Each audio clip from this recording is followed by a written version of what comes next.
이 자리 하나님의 은혜와 평강이 우리 모두에게 함께 하시기를 주님의 이름으로 기원드립니다. 여러분이 지금 제일 관심 있는 것이 무엇이세요? 어디에 제일 마음에 가 있으세요? 한번 생각해 보세요. 대부분 사람들이 먹고 사는 문제에 제일 많은 관심을 가지고 있을 거예요. 이게 단순히 먹고 사는 문제가 진짜 먹고 사는 문제가 아니잖아요. 인간의 전반적인 삶의 문제를 우리는 그냥 단순하게 먹고 사는 문제라고 하는 것 같습니다. 그렇기 때문에 먹고 사는 문제는 단순하지가 않아요. 그리고 쉽지도 않아요. 그냥 눈에 보이지도 않아요. 당장 지금 뭔가 해결할 수 있는 문제도 하나도 없어요. 근데 우리는 늘 먹고 사는 문제를 가지고 늘 고민하고 걱정하고 또 주님께 나와 기도합니다. 주님이 가르쳐 주신 주기도문에처럼 먹고 사는 문제를 일용할 양식이라는 말로 국한하여 우리는 주님께 뭐하고 있어요? 기도하고 있습니다. 오늘 본문을 보시면 서로 다른 관심을 가진 두 부류의 사람들이 나오고 있습니다. 한 사람은 나면서부터 걷지 못한 사람입니다. 그는 성전 미문 앞에 사람들에게 구걸하면서 하루하루를 살아가는 자예요. 그에게 내일이라는 미래보다는 지금이라는 오늘이 너무나 중요한 사람이었습니다. 그의 모든 관심은 오늘도 무사히 오늘의 양식을 구하는 것이 그의 삶의 전부였습니다. 이를 가장 잘 나타내는 말이 5절에 있는 무엇을 얻을까라는 말씀이에요. 그는 성전 미문 앞에서 사람들을 볼 때 자신한테 돈을 줄지 안 줄지를 거기에만 관심을 갖습니다. 그 당시 거지들이요, 구걸을 할 때요, 성전 주변에 많이 모였다고 해요. 왜 그랬을까요? 희한해요. 이렇게 예배 드리러 오는 사람들이요, 전국 각지에서 예루살렘 성경에 다 올라오잖아요. 경건한 그 표시를 하기 위해 난 경건한 사람이야 라고 이렇게 보여주기 위하여 자선을 많이 베풀었대요. 근데 유독 예루살렘 성전 앞에서 더 많은 자선을 베풀었대요. 그렇기 때문에 그 성전 앞에 구걸하는 사람들이, 거린들이 그렇게 많았다고 합니다. 그는 오랫동안 구걸을 하면서 딱 보면 알아요. 저 사람이 나한테 돈을 줄지 안 줄지. 그 직감을 가지고 있었어요. 그에게 오직 관심은 무엇을 얻을까에 초점을 두며 살았던 자입니다. 또 다른 부류가 있어요. 1절에 나와 있는 베드로와 요한입니다. 1절을 보니 그들은 제9시, 오늘날로 말하면 오후 3시가 되어 정기적으로 기도하는 시간이 되어 성전에 올라가서 기도하러 올라갑니다. 베드로와 요한이 성령 강림 사건 이후에 이들은 완전히 180도 다른 삶을 살게 돼요. 영적인 사람이 되고요, 성령의 사람이 돼요. 이들의 관심은요, 그전에는요, 누가 더 높은 자리에 올라갈까, 오른쪽 왼쪽에 관심이 많았다면요, 이들의 성령 강림 이후에 이들의 관심은 오직 예수 그리스도예요. 예수 그리스도가 이들의 삶의 전부가 되었습니다. 6절을 보시면 이렇게 나와 있어요. 내게 있는 것을 준다고 하여 예수 그리스도의 이름을 주겠다라고 말하고 있어요. 이 말씀이 이들의 관심과 초점이 어디에 있는지 분명하게 보여주는 말씀이라고 저는 생각합니다. 이처럼 서로 다른 관심을 가진 이 두 부류의 사람들이요, 이제 만나요. 그러면서 놀라운 새로운 역사를 만들어내는 장면이 오늘 본문의 전반적인 내용입니다. 이제 다 같이 화면에 6절 말씀을 볼까요? 네. 베드로가 말하기를 은과 금은 내게 없으나 내게 있는 것을 그들에게 주니 나사렛 예수 그리스도의 이름으로 일어나 걸으시오라고 말하고 있어요. 여러분, 오늘 성경에 1절부터 10절 말씀 중에 가장 킴포인트 되는 구절이 6절 말씀이에요. 이 구절을 보면 서로 다른 것을 뭐하고 있냐면 대비시키고 있어요. 없는 것과 있는 것을 대비시키고 있고요, 은과 금, 또 예수 그리스도를 서로 대비시키고 있다라는 거예요. 나면서부터 걷지 못한 사람은 자신이 없는 은과 금에 관심이 너무나 많아요. 그 반면 베드로와 요한은 자신에게 있는 예수 그리스도에 대하여 너무나 많은 관심을 가지고 있어요. 그렇다면 여러분, 이 둘 중에 어느 것에 더 관심이 많으세요? 이것이 오늘날 우리들의 고민이에요. 모든 그리스도인들이 없는 것과 있는 것, 금은 또는 예수 그리스도의 이름 중에 이것을 가지고 늘 시속게임하는 것처럼 이것을 선택할 때도 있고 저것을 선택할 때도 너무나 많다라는 거예요. 그렇다면 우리는 어디에 더 관심을 두어야 할까요? 조금 창피스러운 이야기인데요, 지난 토요일, 그러니까 8월 마지막 주 토요일 날 난생 처음으로 로또를 5,000원어치를 샀습니다. 내심 1등은 아니어도 3등만 돼도 좋겠다라는 마음이 들었어요. 혹시나 1등이 되면 어떡하지? 김칫국을 엄청 먹었습니다. 그리고 토요일날 저녁 로또 방송이 저녁 8시 한 40분쯤에 하잖아요. 온 가족이 모여 가슴을 졸이며 시청하였습니다. 어떻게 됐을까요? 결론은 완전히 깡이었어요. 5,000원어치를 주고 산 로또 종이에 숫자가 엄청나게 많잖아요. 몇 개가 됐을까요? 그 많은 숫자 중에 딱 하나 됐어요. 이걸 보면서 몇 시간 동안이지만 저에게 관심사는 뭐였을까요? 그냥 은과 금이었어요. 그러니까 저 역시 대한민국의 서민이기 때문에 먹고 사는 문제를 늘 고민을 해요. 나면서부터 걷지 못한 사람이 은과 금이 있으면 좋겠다고 늘 주님 앞에 구하고 아랠 때가 너무나 많다라는 거예요. 근데 대부분 한국 사람들이요, 자신이 없는 거에 대해서 관심이 너무나 많다라는 거예요. 그래서 얻고자 해요. 반대로 자신의 있는 것에 대하여 그리 관심을 두지 않는다라는 거예요.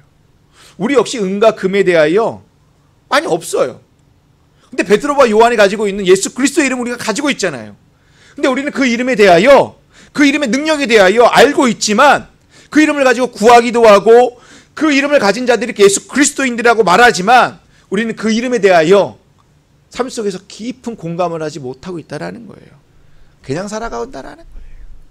우리가 대부분 구하는 기도의 내용들을 보면 나면서 걷지 못하는 사람과 별반 차이가 없다는 것입니다. 다시 6절 말씀으로 돌아가 볼까요? 나면서부터 걷지 못한 사람이 6절 말씀을 들었을 때에 그는 순간적으로요, 기쁨과 슬픔이 희비가 이렇게 교차했을 거예요. 은과 금이 없다라는 말을 들었을 때는 심장이 곤두박치는 것처럼 실망을 넘어 절망을 했을 거예요. 저 양반이 나한테 뭔가 주는 것처럼 액션을 취하는데 막상 아무것도 없다고 하니까 이거 뭐야? 에이, 오늘 하루도 공쳤네. 하루 종일 굶어야 하네. 저 사람이 나에게 오후 3시면요 거의 끝나는 시간이거든요. 야, 은과 금이 나에게 아무것도 없네. 야, 오늘 나 굶어야 돼. 이렇게 생각할 수 있다는 거예요. 여러분, 은과 금이요, 진짜 은금을 얘기를 하는 걸까요? 오늘날로 말하면요, 은과 금은 상당한 많은 물질일 수도 있고요, 힘과 권력을 말할 수도 있겠지만 여기서 말하는 은과 금은요, 나면서부터 걷지 못한 자가 오늘 먹고 살아야 할 생계를 위한 그 생계의 수단이라는 거예요. 그의 관심은 무엇을 먹을까, 무엇을 마실까, 무엇을 입을까에만 관심이 있다라는 거예요. 그러면서 그의 실망스러운 마음에 에이, 괜히 쳐다봤네, 에이, 재수없어, 이렇게 생각했다라는 거예요. 근데 그 생각과 동시에 베드로가 뭐라고 그래요? 내게 있는 것을 내게 주겠다라고 얘기해요. 뭐예요? 절망에서 희망과 소망으로 바뀌는 장면이 딱 나옵니다. 근데요, 전혀 예상치도 못한 얘기를 베드로가 합니다. 나사렛 예수 그리스도의 이름으로 일어나 걸으라라고 얘기를 해요. 여러분, 이 말을 들은 나면서 걷지 못한 이자의 반응은 어땠을까요? 자신이 기대하고 자신이 관심을 가진 거와 전혀 상관없는 얘기를 하잖아요. 좋아했을까요? 싫어했을까요? 만약 이 얘기를 베드로가 한 것처럼 우리도 이 세상에서 사람들에게 이간들을 선포를 한다면 세상의 반응은 어떠했을까요? 우리를 좋아할까요? 싫어할까요? 여러분, 오늘 본문에서 중요한 것은 은과 금이 아무리 넘쳐나도 예수 그리스도의 이름이 없다면 실상 죽은 거예요. 은과 금이 아무리 많아도 내 안에 예수 그리스도가 없다면 영적으로 걷지 못한 자가 된다는 것입니다. 우리에게 예수 그리스도의 이름이 없다 한번 가정해 보십시오. 교회가 은과 금은 많은데 예수 그리스도의 이름이 교회 안에 없다고 한번 생각해 보십시오. 여러분, 교회는 은과 금이 중요한 것이 아니라 교회 공동체 안에, 우리 안에 예수 그리스도의 이름이 있느냐 없느냐가 오늘날 교회의 모습을 좌지우지한다고 저는 생각합니다. 예수의 이름이 만약 있다면 교회는 낮은 곳으로 향할 수밖에 없어요. 교회가 낮은 곳으로 향한다는 건 베드로와 요한이 한 영혼에게 초점을 둔 것처럼 한 영혼에 관심을 가질 수밖에 없다라는 것입니다. 여러분, 은과 금은 일시적인 도움과 위로는 될지는 모르겠지만 근본적인 변화와 근본적인 문제를 해결시키지는 못한다라는 것입니다. 은과 금이 떨어지면요, 그는 다시 예전의 삶으로 돌아갈 수밖에 없어요.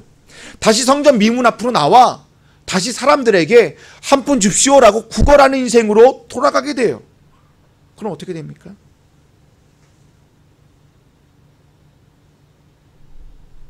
우리는 어때요? 여러분, 은과 금이 여러분의 관심사가 갖고 있는 먹고 사는 문제 해결되면 다 괜찮아질까요? 아니요. 우리는 또 다른 관심이 생기고요, 또 다른 먹고 사는 문제가 또 생긴다라는 거예요. 어찌 보면 우리도 세상에 집중해 있기 때문에 나면서 걷지 못한 사람처럼 늘 무엇을 얻을까에만 집중하며 하루하루 살아가고 있다는 것입니다. 여러분, 물질 중요해요. 먹고 사는 문제 너무나 중요해요. 근데요, 그것에서 눈을 들어보면 예수 그리스도를 바라볼 수 있어야 된다는 거예요. 그리고 나사렛 예수 그리스도의 이름을 눈을 들어 불러보셔야 됩니다. 여러분, 우리가 살 길은요, 은과 금이 아니에요. 예수 그리스도를 믿는 자들은요, 오직 예수 그리스도의 이름을 부를 때에 에너지를 얻게 된다는 거예요. 살만 난다는 얘기입니다. 여러분, 그분의 이름의 그 능력이 내 안에 있을 때에 내가 일어날 수 있고, 영적으로 걷지 못한 부분이 다시 한번 일어나서 영적으로 거둘 수 있게 된다는 것입니다. 여러분, 주의 이름을 부르는 자는요, 이 땅의 승리자도 권세자도 아니에요. 부유한 자도 아니에요. 건강한 자도 아니에요. 내일을 고민하지 않는 자들, 내일 아침에 무엇을 먹을까 마실까를 고민하지 않는 자들은 절대로 주의 이름을 부르는 자들이 아닙니다. 그렇다면 주의 이름을 부르는 자들은 누구입니까? 저와 여러분이요. 마음이 상한 자들이에요. 낙심한 자들이에요. 소망과 희망을 잃어버린 자들이에요. 의지도 없고요, 의욕도 없는 자들이에요. 질병이 있고요, 몸에 아픔이 있는 자들이에요.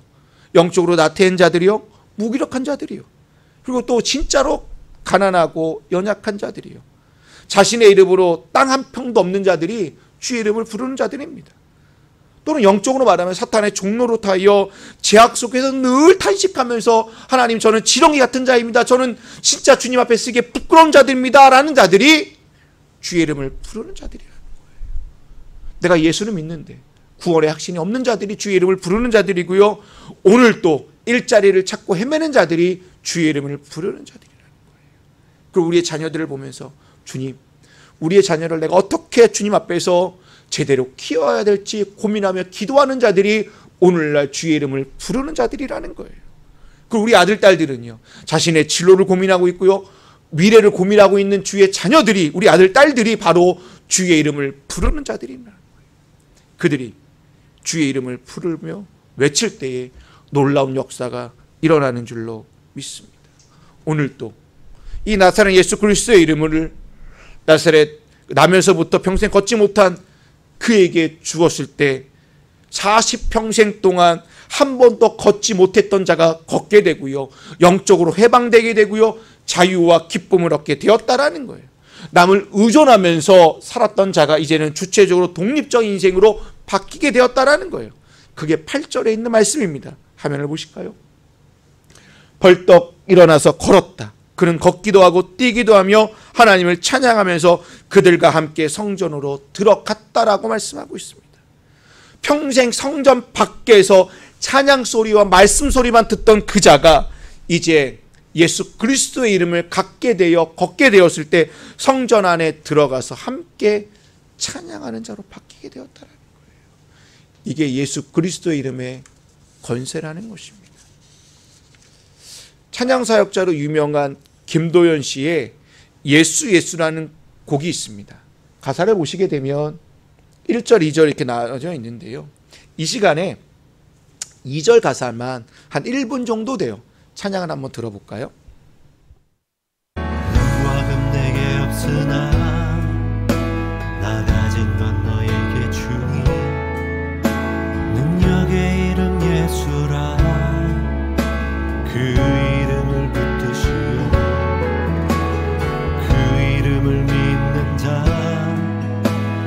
그 이름을 외치는 자 그가 어떤 사람이든 그는 주의 영광 보리라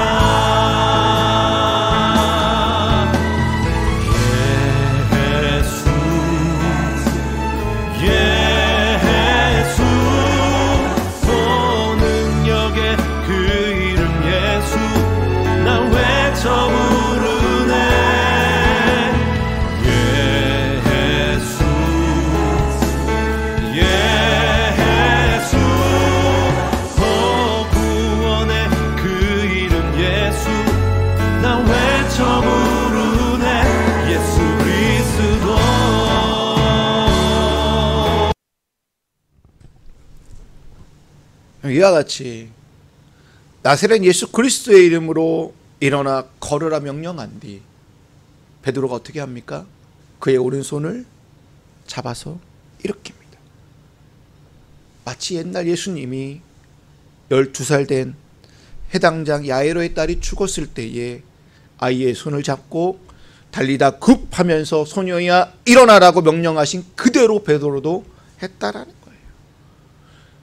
오늘 베드로의 역사는 바로 스승 되신 예수 그리스도께서 하신 것을 베드로가 보고 배운 대로 그대로 행한 장면입니다.